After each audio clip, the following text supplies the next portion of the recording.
एक और मैं बहुत अच्छी सी बात है, पढ़ाई तभी होती है जब सामने टारगेट होता है।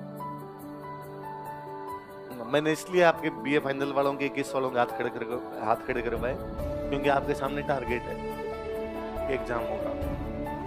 जिनके सामने टारगेट ही नहीं है ना, ये कई तो बैठे बैठे गिनते हैं कि मेरी एज है 18, 25, 26, 27, 2027 में दूंगा एग्जाम। फिर वो मन ही मन सोचता है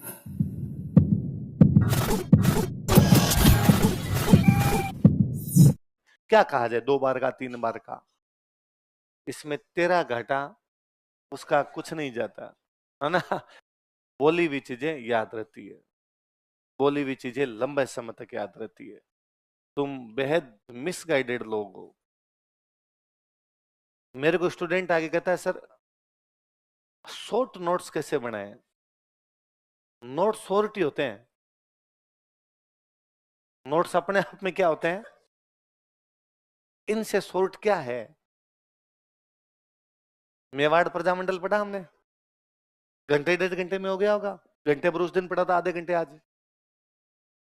मेरे पास मेवाड़ प्रजामंडल की पूरी एक बुक है, जिसमें खाली मेवाड़ प्रजामंडल है, 400 पेज की। उसका शॉर्ट ही तो है ये। अब तेरे को इसका भी शॉर्ट चाहिए, और इसका शॉर्ट बनाने के लिए क्या करता है वो यूं करेगा, भाई मैं लिखवाता हूं, पूरा लिखवाता हूं कि जयनारायण व्यास को सिवाना किले में नजरबंद कर दिया गया। वो लिखता है जयनारायण व्यास सिवाना। ये तेरी क्रिएटिविटी है, ये तूने शॉर्ट कर दिया, यस छोटे कर दिए, देखो नजरबंद हटा दिया है मैंने। तुम में से कई मुझे वे बच्चे और क्यूट लगते हैं जो यहां रफ में लिखते हैं, घर पे जाके फेयर करते हैं। तुम्हारा तो जी करता है गाल खींचू मैं तुम्हारे।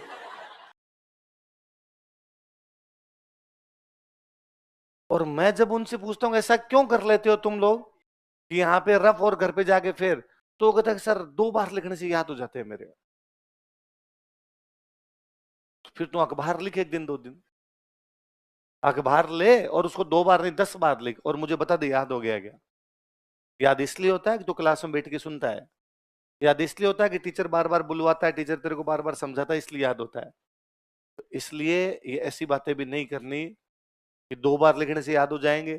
कई और अच्छा सा बहाना देते हैं कि सर इससे राइटिंग अच्छी हो जाएगी। तेरी 20 साल में नहीं हुई।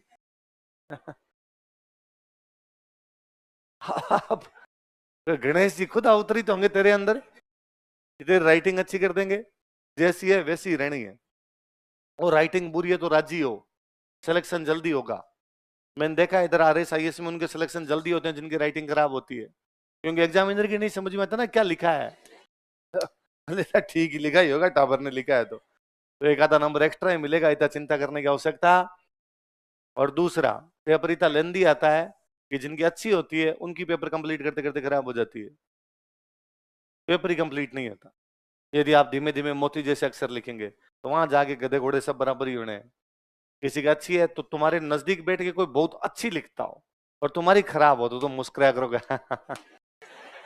एक दिन हम दोनों के बराबर होगी। लिख ले मोती यहाँ पे, एग्जाम में कहाँ जाएगा तुम, तो राजी हुआ करो, इसमें कोई चिंता करने की आवश्यकता नहीं है। पर तुम थोड़े राजी रहा करो, थोड़े चीजों को लेने की कोशिश क्या करो। यदि तुम्हें लगता है कि जल्दी पढ़ा दिया, धीमे पढ़ा दिया, या एक बात को 2 बार और समझाने की आवश्यकता है, तो तुम पूछा करो। न तो तुम्हारे में जिज्ञासाएं हैं कि भाई मैंने कभी ये भी नहीं देखा कि आपने किसी ने कहा सर ये गोलमेज सम्मेलन वापस बता दो, मेरे समझ में नहीं आया। तो जब आप सवाल नहीं पूछते तो मुझे लगता भाई आ गया, सब एकदम समझ में आ गया।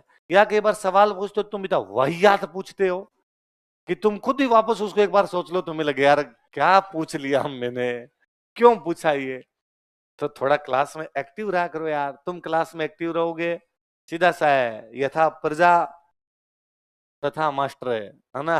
जैसे बच्चे बिहेव करेंगे वैसा टीचर का बिहेव हो जाता है। तो आप यदि क्लास में एक्टिव रहोगे, आप चीजों की जानने की, वे क्लासेस जिनमें बच्चे जानना चाहते हैं उनमें टीचर भी अपनी तरफ ज्यादा एफर्ट्स करता है।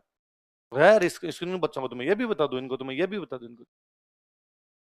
मैं पहले ये जब पढ़ाता ना, तो मैं मारवाड़ प्रजामंडल जब पढ़ाता तो विजयलक्ष्मी पंडित पे भी आधे घंटे भाषण दिया करता मैं। रोज विजयलक्ष्मी पंडित कौन थी, क्या किया था, बहुत महान लेडी हुई थी। मैंने आज नहीं बोला ना आपके, मुझे लगा यार विजयलक्ष्मी पंडित तो बहुत आगे की चीज है, इनके तो यही याद नहीं हो रहा। विजयलक्ष्मी पंडित तो उनको समझाऊं जिनको ये चीजें तो याद हो कम से कम। तो मैंने कहा आप घर पे देख लेना। तो मुझे लगा यदि किसी के जी में होगी तो देख लेगा, नहीं होगी तो इतना पढ़ ले तो बेड़ा पार तो हो ही जाएगा, पास हो आ जाओगी, यही है। फिर क्या कंपटीशन का लेवल इससे भी होता है कि कई बार क्या होता है, कुछ बच्चे कमजोर हो, बाकी बच्चे इंटेलिजेंट हो, तो डर लगता है कि यार वो तो पास हो जाएंगे, फेल हो जाएंगे। पर तुम्हें डरने की कोई आवश्यकता, तुम्हारी पूरी पीढ़ी बराबर है, एकदम सेम लेवल पर चल रहे हो तुम, ऊपर नीचे नहीं हो। तो आपने डरने की कोई आवश्यकता, पर थोड़ा थोड़ा क्लास में एक्टिव रहा करो, क्लास में ध्यान दिया करो। यहाँ पे फीस दिए तुमने, कैसे तुम, ऐसे कितने बच्चे हैं जो तैयारी नहीं करना चाहते थे, घर वालों द्वारा जबरदस्ती भेज दिए गए। मैं नहीं बताऊंगा तुम्हारे घर वालों को, हो कोई ऐसे कि नहीं सर मेरे मन में एकदम ही नहीं थी तैयारी करने की, लेकिन मैं, घर वालों ने कहा तैयारी कर ले चला जा। अच्छा, ऐसे कितने लोग हैं जो ये सोच के आए थे कि आरएस की तैयारी करेंगे कहीं ना कहीं तो कुछ हो ही जाएगा।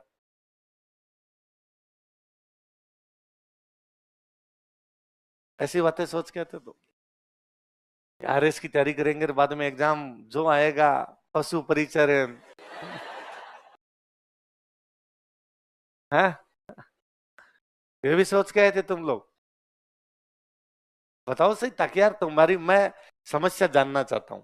वरना मुझे लगता है बहुत जल्दी दो चीजें होगी, या तो मैं कोचिंग छोड़ूंगा कि मेरे से नहीं पढ़ाया जा रहा है यार ऐसे, कि मैं मेरे पे गुस्सा आने लग गया कि मैं कभी क्लास में गुस्सा करता ही नहीं था बच्चों पे, कि भाई कभी कोई बच्चे ने कोई ब्लंडर कर दिया, कोई लड़ाई कर ली और कर ली तो कभी धमकाया तो भले ही।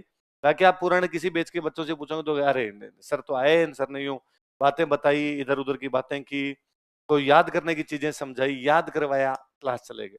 मैंने कभी ये भाषण नहीं दिए ऐसे, और मुझे इन भाषणों से एलर्जी थी। बोले था टिपिकल मास्टर जो होता है ना वो ऐसी बातें करता है, बच्चों को पढ़ना चाहिए, बच्चों को पढ़ने के तरीके क्या होते हैं, और मैं ऐसा नहीं करूंगा यार। मैं इस तैयारी से निकला हूं, मैं स्टूडेंट हूं, मैं जानता हूं क्या क्या चीजें होती, मैं बता दूंगा और ये बच्चे समझ जाएंगे, सब कर लेंगे। फिर आपने हालात बदल दिए। बाद में तुम आए, तुमने कहा हमें पढ़ा के दिखा, अच्छा मास्टर है तू, पढ़ा, अब पढ़ा तू हमें, हमें हमें समझा दे गोलमेज सम्मेलन क्या होता है, वो कहते है तेरे में, हमें बता देगा। तो या तो तुम मुझे आउट करोगे दोनों चीजों में, या तो दिलीप सर निकाल देंगे मेरे को, कि तुम जाके शिकायत करोगे कि भाई हमारे तो नहीं समझ में आ रहा, क्योंकि समझ में तुम्हारे नहीं आ रहा। यदि तुम्हारे समझ में आता मेरे समझाया हुआ तब तो ठीक है, मैंने 2 बार बोला गोलमेज सम्मेलन क्या था, आ जाता। मैंने 2 बार बोला गोलमेज सम्मेलन क्या, फिर मैंने पूछा गोलमेज सम्मेलन क्या था, आपने कहा तू ही जानता है, तू ही बता रहा है, हमें क्या पता गोलमेज सम्मेलन क्या होता है। गोल गोल मेज के चारों तरफ गोल गोल घूम लिए होंगे, इसलिए गोल गोल मेज हो गया, वो गोलमेज सम्मेलन हो गया। और या मैं खुद ही बावड़ा हो जाऊंगा, पागल खाने भर्ती करवाया जाऊंगा, कभी वापस ठीक हो जाऊंगा, मेरे को पूछेंगे क्यों, हम टावरों ने कर दिया था, उनको देख देख के माथा खराब हो गया था मेरा। तो क्या क्या किया जाए, तुम्हारा कोई अच्छा सा तरीका तो बताओ मुझे कि सर इस तरीके से आप पढ़ाओगे तो। कितने लोग हो जिनकी 21 साल एज कंप्लीट हो गई, कितने लोग जो ग्रेजुएशन के फाइनल ईयर में हो,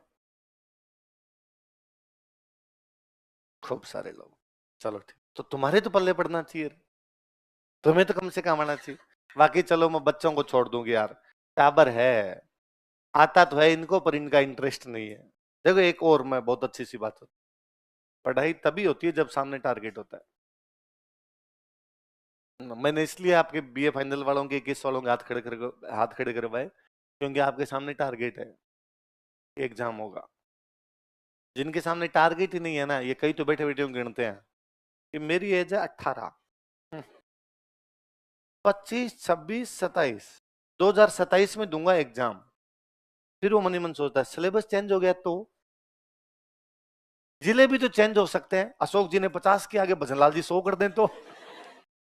सर ने कहा बालोतरा में, क्या पता बालोतरा में नहीं है तो इधर उधर घुस जाए, जिला भी चेंज हो जाए। तो उनसे वैसे पढ़ाई नहीं हो रही, पर जिनका एग्जाम है तुम तो पढ़ो,